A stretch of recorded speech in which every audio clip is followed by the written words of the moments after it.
Yeah! New DC Universe, let's get it! So, James Gunn's Creature Commandos is the very first project of the brand new DC Universe. The DCU, if you will. So, how did James Gunn deliver this series? Honestly, this was the biggest surprise ever. And DC's been doing that lately. With Penguin, and now with Creature Commandos. Huge surprises, like series I did not give a shred of a shit about and had zero hype for, turned out to be some of the best pieces of TV in the 2024 and 2025. Like, damn. James Gunn once again shows his superpower in filmmaking, taking characters we have no idea who even the hell they are or how they work and making them household names. Did it with Guardians of the Galaxy, did it with Suicide Squad, and now he's doing it with also Peacemaker, and now he's doing it with this. Like, dude, James Gunn, man, his writing is like next level. It's crazy. Okay, maybe these guys are not household names yet, but give it time, bro. This show is going crazy on X right now. So who are the Creature Commandos, you ask? The Creature Commandos are basically an alternate version of the Suicide Squad. We have Rick Flag Sr. He's the father of the Rick Flag we've seen in the first two Suicide Squad films. And also we have the Bride. You know how that goes, the twist on Frankenstein and Frankenstein's Bride and Dr. Frankenstein. And we also have Dr. Phosphorus. Yeah, he's a pretty cool atomic skull looking guy. Yeah, really cool character. Not lame at all. And also we have Nina, the fish lady. She is the sweetest pie. Like, dude, how does she get thrown in jail? Like, bro, come on.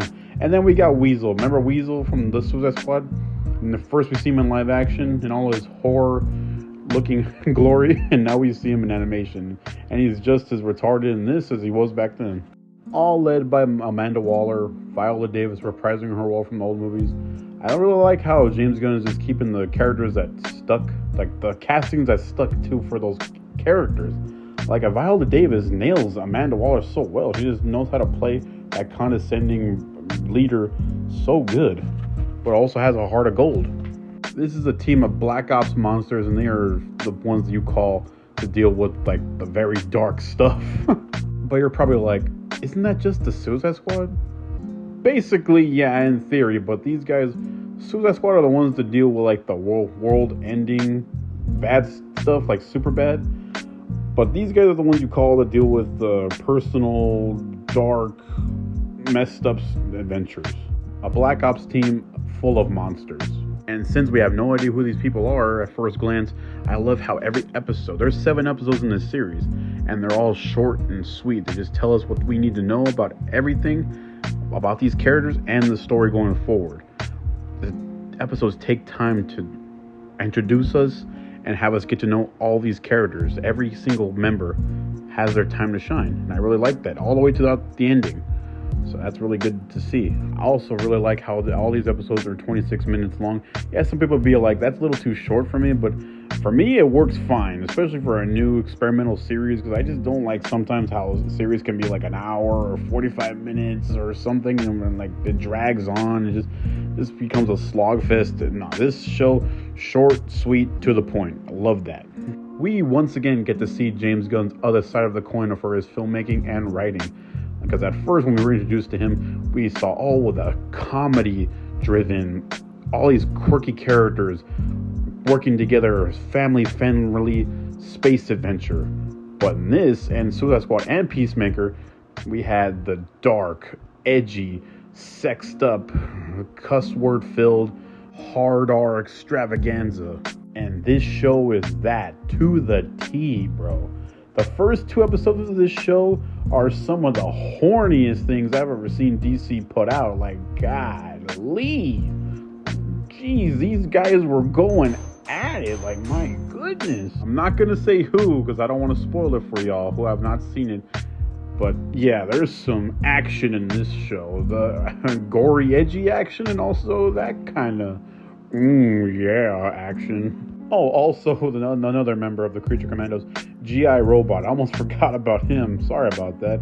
G.I. Robot's a robot made in the 1920s during World War II, and he is the person you call when you just want to annihilate Nazis. He's a Nazi killing machine, and since he lives in this present day, there's no Nazis anymore, but there are bad guys, and they're like, oh, you kill that bad guy? He's a Nazi, bro. He's just kill him. Shoot him in the face.